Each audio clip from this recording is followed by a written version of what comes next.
अस्सलामुअलैकुम बच्चों, आज हम पढ़ेंगे उर्दू में गिनती 1 से 10 तक।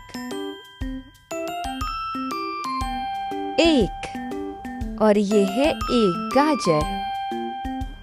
2 1 2 2 अनानास।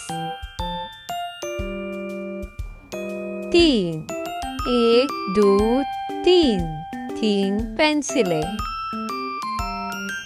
4 1 2 3 4 4 तोते।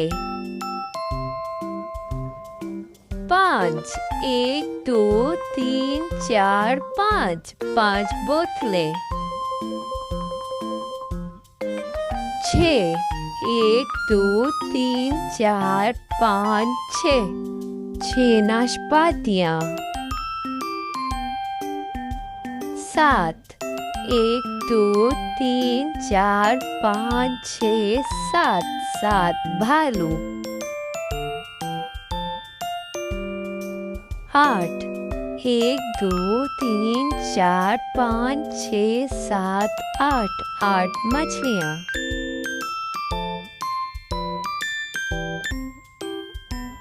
9 1 2 3 4 5 6 7 8 9 9 बोले।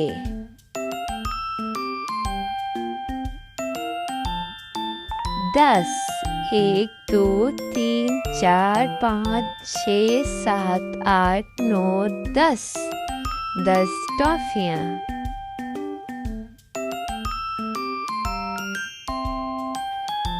अब मेरे साथ एक बार दोबारा गिनती दोहराएं। 1 2 3 4 5 6 7 8 9 10। अल्लाह हाफिज बच्चों।